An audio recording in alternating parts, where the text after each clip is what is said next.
Welcome to the Ordinary Marathoner Podcast.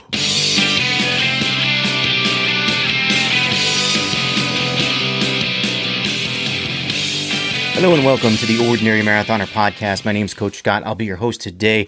It is Friday, December 18th. I'm sorry. I'm all over the place this week. This week it's been a little stressful.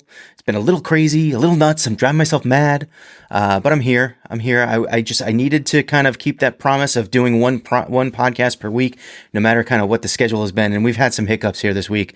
It's been really hard to get work done. I've basically not gotten anything done. Nothing has been done. My workouts, most of them are getting done. But in terms of the podcast and the things that are surrounding the podcast, the work that we do behind the scenes, it's been tough. Let's just leave it at that. Before we get started, I want to thank Nick Doe. Nick becomes our third patron over at patreon.com/ordinary marathoner. If you follow the podcast, you listen to the podcast, if you'd like to support the podcast, it's a great opportunity over there to kind of get involved, to get your name read aloud on the podcast, get your name added to the scroll at the end of the podcast. If you're watching on YouTube, on the YouTube, do us a favor, hit that subscribe button. That really helps us out if we can expand out those subscribers. I've been stuck in at 165 for a while, trying to break out of that little kind of rut that we're in and get things rolling here. I'm antsy today. I don't know what it is. I'm just kind of like antsy. I'm jumping all around. But Nick joins Debbie Early and Ron and Tabby Booze as our three patrons. And again, I got to tell you, I know people understand what Patreon's about. So, but I always I wanted to kind of push it off. I was very hesitant to add the Patreon to the page. But I think, people know what it's about, and hey, it's a good way to kind of get you guys involved with the podcast a little bit, and also help us out financially. Because this stuff it's not cheap. It kind of, it gains on you, and you're like, oh, geez, how much did I spend on the podcast this year? Wow. But yeah, it's a labor of love, and we love doing it. We love meeting you guys, hanging out with you guys, talking to you guys, supporting you guys, and so I thank you so much. It just really helps us out. Very appreciated. Moving on, it's been a bit of a crazy week. All right. It's, I don't want to make you guys think that we're having issues or trouble or anything like that. There's nothing like that. No one's sick. No one's hurt. No one's, it's just sort of a little bit of a hiccup that, I basically been spending all day with Ellie this week, which has been great. It's been absolutely great. I'm a dad. That's what I do. It's what I have to do. Family comes first. It's what, this happens. We have family problems in our training, and things come up, and sometimes it messes around with your schedule. Family first, training second, food and water and air third. Keep yourself alive third. But you know how it goes. Some family over training for sure. That being said, I've been getting my training in for the most part this week still, even though it's been a little bit challenging. I got one run in this week. I'd like to get another one in, hopefully, probably tomorrow will be my long run, which I think right now, maybe 4 miles, maybe I can get 4 miles in. We'll see. We'll have to check it out tomorrow once we get on the treadmill. I gotta go, I gotta tell you, I gotta go get new sneakers. After about like a mile and a half, my feet start to hurt, things start to hurt, my legs start to hurt, my calves, and I really need to work on this. I need to solve my problems with running. It's been bad. But we'll get there. Of course, I'm training for the Rock and Roll Half Marathon in Washington, D.C., which was supposed to be held in March. Now, I had this nice little step stool, a March half marathon, a July half Ironman, followed by a 50K, the Marine Corps Marathon 50K in October, as long as I can get into that race. I don't think they sell that part out, the ultra, but they might. So I don't, it's not 100% guaranteed that I'm going to get into that race, but I'm going to try. I think I can. And this past week, they postponed the Rock and Roll half in DC. And I got to tell you, I'm frustrated. This race initially I was supposed to do last March in Atlantic City. Not only did they cancel the Atlantic City race, but then they got rid of it and they're not doing it anymore. So it wasn't even an option to defer to this year's Atlantic City. The Atlantic City didn't exist, but I did get into the DC race for this year. And that's, it was a little bit of, I got to tell you, it's a lot of hassle. The drive to DC is not comfortable for me. It is far. It's, I think it took us like 8 hours last time we had Ellie. She's a baby. I was thinking about driving this myself and getting it done on my own. Because I think, now that she's 2, it's a little bit, it's harder. Believe it or not, there's like, when they're super little, you just pop them into the car seat, you start driving and they crash out. Now that she's 2, she would not, I'd have to drive probably at night. I'd probably have to drive at night just so she would sleep the whole way. That's the only way to guarantee that she would sleep the whole way. Otherwise she'd be screaming, kicking, and it would be a nightmare.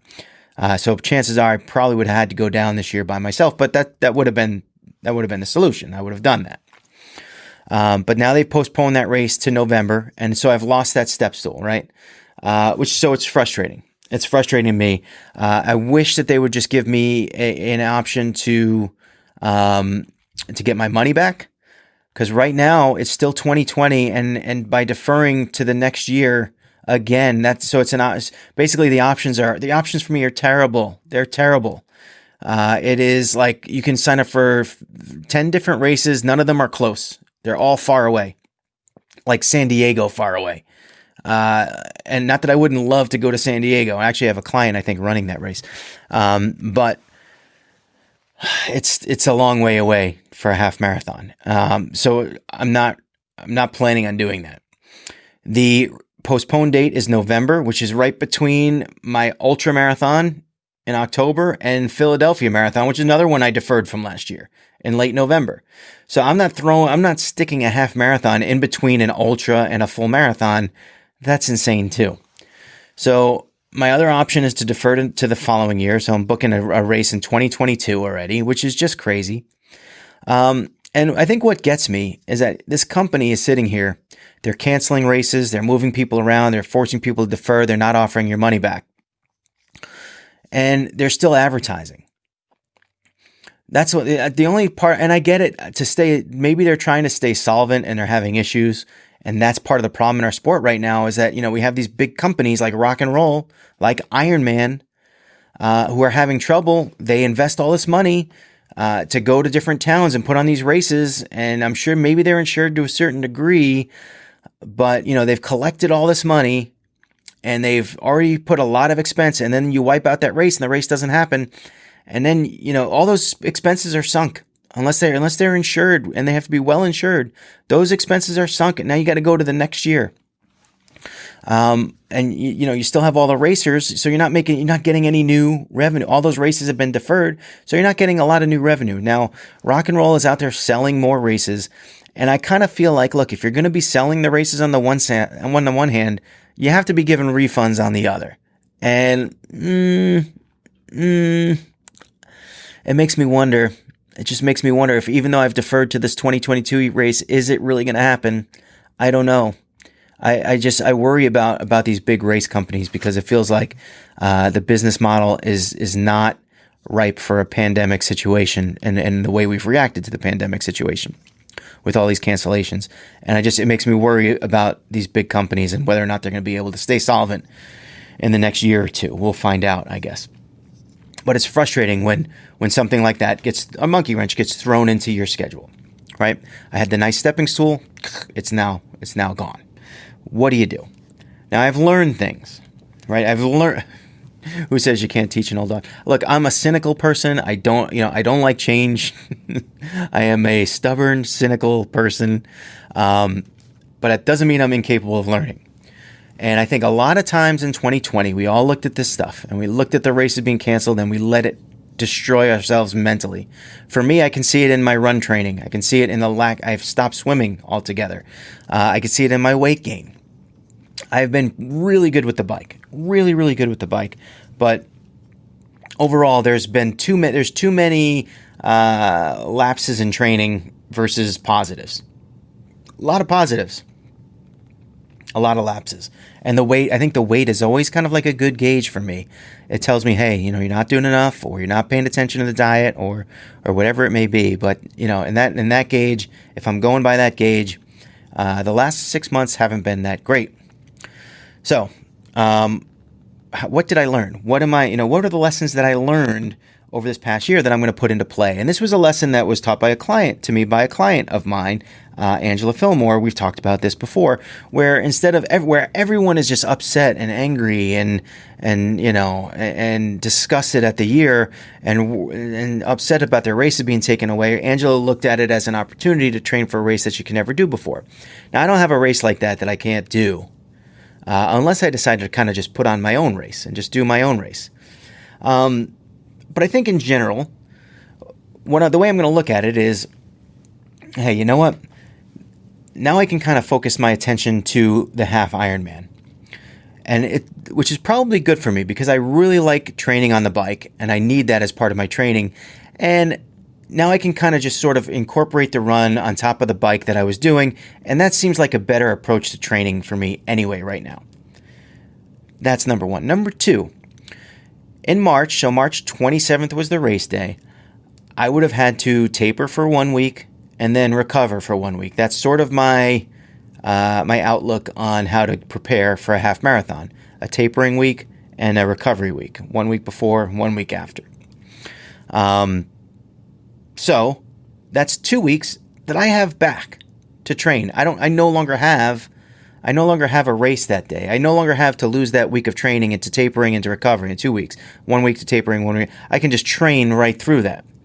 Now, the key, of course, is that I actually have to do the training. I actually have to focus on that. And that's kind of where I wanted to flip the page and turn the page and kind of focus on, look, we are approaching year end here. And again, I do this New Year's resolution special, and I know that some people despise the resolution. Got it. Understand it. I don't blame you for it. Those of you who have listened to me for a long time, I do this thing every year. There's mixed results every year. There's some that's good. There's some that's bad. This year, I don't know. I think my resolution from last year, I think my primary one was sort of to be a little bit more social in training. And in a way I have. You look at our Thursday night bike rides, they've been lately really well attended. 20 plus riders, and people are, new people are coming every week, and new people are saying, hey, they're having a great time. It's been awesome. It's been really, really cool. We were going to do a lot more live streams we were going to do more Facebook Lives. And I started out doing Facebook Lives a little bit more often on our Facebook page, and I kind of let that slip. I didn't really keep up with that so much. But we're doing the live stream. We set up the live stream, and now we're live streaming Zwift rides left and right. Almost every morning we're doing one. The Thursday night ride we try to live stream. So you guys, I think one of the things that we can offer for you listeners is if you want to train with us, train with us. Show up at 5 a.m. with us, 6 a.m. whatever we're gonna do. Let me know. And I'll send those invites out, and you guys can join us if you want. I think that's one of the things I love about this podcast is in the community is, we can actually get together and do stuff. We do the Ordinary Marathon together. It doesn't even matter that we don't live together. We just figure it out. We do it. It's one of the things I love about this community. And I think it's one of the things that set us apart from other podcasts. And, I see motivational speakers, and it's like, yeah, you go see the motivational speaker, and they give you a nice talk, a new little rah-rah, here you go, this is what you need to do, see you later, never to be heard from again. And then they show up again next year, and you go back and you watch the same speech because it got you all fired up. But did it solve your problem? Did they solve your problem? They made you feel good short term, but did it solve your problem? No. It's one of my pet peeves with this is my pet peeve with motivational speakers, are the ones that write more than one book. Because if you wrote a book and you did a good job, well, all the people you're trying to motivate have been motivated, and they don't need to read another book of yours. Does that make sense?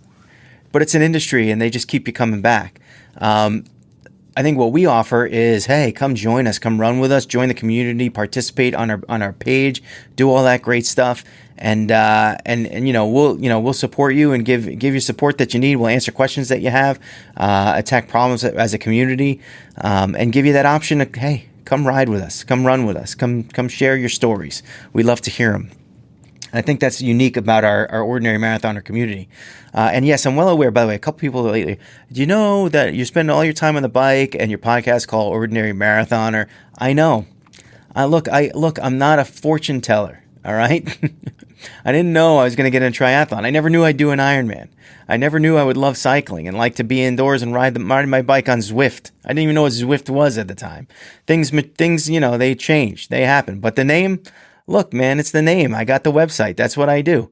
I'm not going to change my podcast because of it. But I do, the running needs to pick up in the next few days, and it will. It definitely will. It has been. Let's see. September, October, November. Maybe I did a half dozen runs those months. 3 months, averaging 2 runs per month. Well, December, I probably ran about 6 or 7 times. Now let's go with 6. Probably about 6 times, which is an increase. I'm going to have to increase a little bit more. I understand that. I know that. And that's, I think, one of the reasons why, again, we talked last week about making big, huge changes versus kind of like just tweaking it, dialing it in, right? Dialing in your schedule, dialing in your training plan. And I think sometimes what happens when you start dialing it in and making little changes, you kind of forget to take a step back and go, whoa, all right, what is my overall thing here? And you have to do that. You definitely have to do that. It's like, all right, all right, well, I can't run this day or I can't ride this day. So let's move this around. And then your focus gets lost and you're kind of like, all right, what are your goals? So instead of kind of moving things around constantly and changing things, I want to put the brakes on here. And again, it's a great time to do it. It's like that you're flipping the calendar. 2020 has been a pretty darn bad year for a lot of us. You're flipping that calendar. We're changing seasons. Come on, it's been really cold. We got a foot of snow the other day, and I'm sitting here and I'm like miserable. It's it gets dark out. It gets dark out early. It stays dark out later in the morning. It used to be I'd get on that ride at 5 o'clock and it would be dark or it would be light or it'd be starting to get light. And now it's dark all the way through the ride and I get off the bike and it's still dark outside. Well, guess what? We're kind of like at that period of time. I think we have 4 days. I think it's the 22nd or 23rd where it starts to turn, the darkness starts going the other way, right? The days start getting longer as opposed to shorter. We're hitting that point where the days are going to start getting longer. And even in the beginning, you're not going to really notice it so much. Over some time, you will. And it's sort of like, all right, so the days are getting longer. We've gotten rid of this year that we didn't like. We're through the holidays, which is very important for a lot of us. Kind of getting through that holiday stress. That stress, if you're buying gifts, if you're getting together family. Look, get together with your family. I'm not judging here. But all that stress, it's kind of like everything compiles in.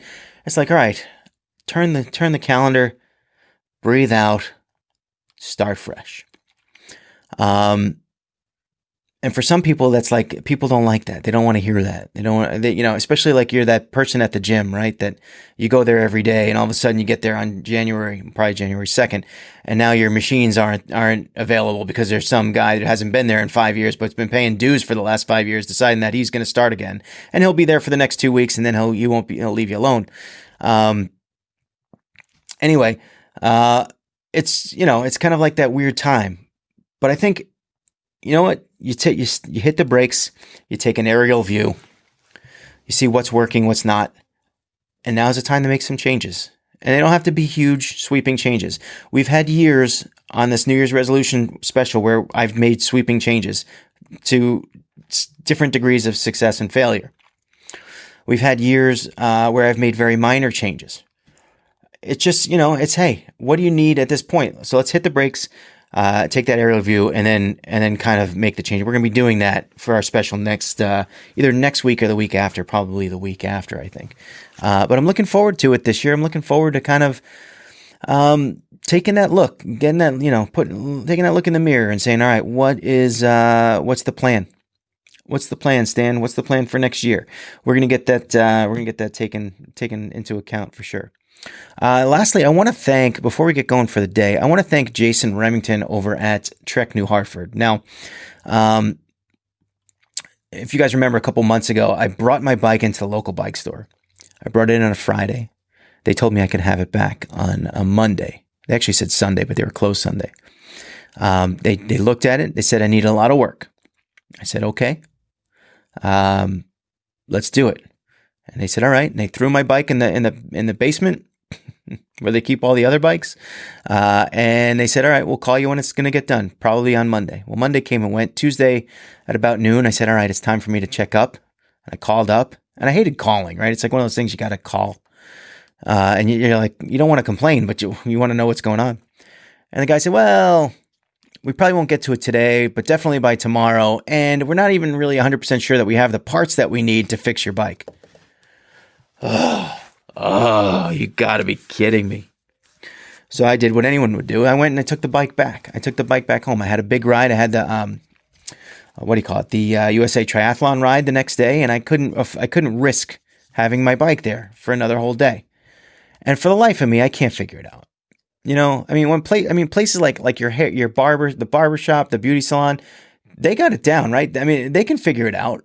Make an appointment. You go there. You get the stuff done. You get your new haircut. You get you go to the doctor, right? Now, what would happen if you went to the doctor and you had an appointment and you got there and they made you wait in the waiting room for 5 days? What would happen? I don't understand these bikes. And granted, maybe if you're really into cycling, like you should probably have more than one bike. And I admit that I probably should have more than one at this point, but I don't, and they're expensive. And I need my baby back, and I need it now. I need it quickly. So look, I don't mind dropping it off for a day, maybe two.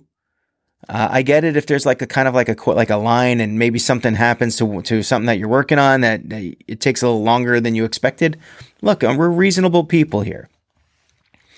But if they can figure it out at the doctor's office, if they can figure it out at the hair salon, you can figure it out at the bike shop, I think.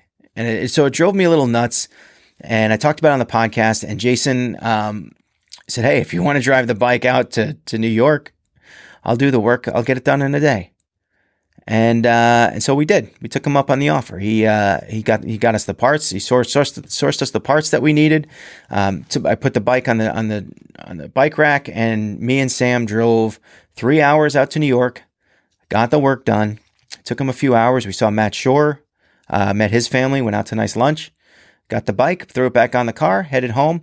I tell you, we left at probably about 7 a.m, got back about 6 o'clock at night. I spent some super quality time with my daughter, Sam, and which is, she's 11, approaching 12, and she's doing a lot of that kind of like hang out in her room, talk to her friends on the phone, on the computer, the laptop, whatever she's doing. But it's where it used to be kind of like hang out, watch TV or spend some time together, talk about our day, whatever it may be, read a book at night. She's a little bit older for that. But you start spending a lot less time with them, and you kind of miss it, and so you have her locked in the car, and you're able to kind of, I don't know. It was fun. It was fun to kind of reconnect a little bit with her, and have those conversations that we haven't had in a while, a lot of singing in the car too. She likes my songs. I appreciate that she, when my dad, I don't know, maybe there's I think there's a huge difference between like 1950s music and say 1980s when I grew up. And I don't think there's as much of a difference between like the 1980s, late 1980s, early 90s and today's music. It's not as drastic a difference as between what it was between the 50s and the 80s, I think. Maybe I'm wrong, but I could never relate to my father's music, and I think my daughter can kind of relate to mine. So either maybe she's just a little bit more polite than I was, but yeah, it just it was a good trip, a very productive trip, and in a lot of different ways. But I do have to thank Jason for setting that up and getting it done, and figuring out a way to get me back on my bike. And I tell you, got the work done. I came home. And he had told me, he said, the bearings aren't loosened up, and there's some things that it might feel a little bit more resistant in the beginning, but after a ride or two, it'll start feeling really good.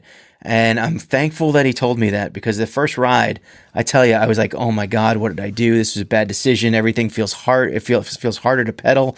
I'm going 160 watts, and I feel like I'm pushing 200. I felt really overwhelmed, and I'm like, I just did made a stupid mistake getting all this work done. And then 2 days later, it was purring like a kitten, just like he said. And I'm gonna do an FTP test soon to see if it. I think that the bike was just clunky. All the gearing was clunky and rusty. And now that it's nice and smooth, it's quieter. You can tell in the live stream that it's quieter. It's running nice.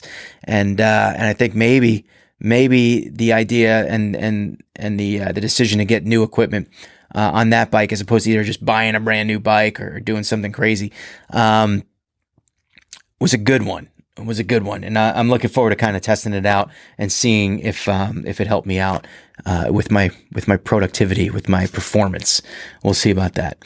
That being said, I think we're done for the day. We got a bunch in here today. I think I'm happy with where we are with the podcast. I'm sorry I didn't get one out earlier this week. It's been a little bit crazy. I was actually supposed to be a guest on another podcast as well, and we made appointments to sit down and talk, and we had to cancel like 3 times. So it's been a crazy week for me. I hope you guys still listening. You out there? Hello. You guys still listening?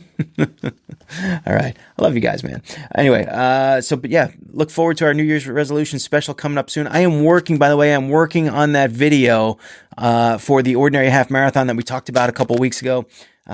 We did the race and we did get enough pictures. I think we have enough pictures. It's kind of like, it's not as much as normal, but I think I can cobble something together. We're working on it. I'm probably about a third of the way done. So still got a lot of work to do, but it's coming. It's coming.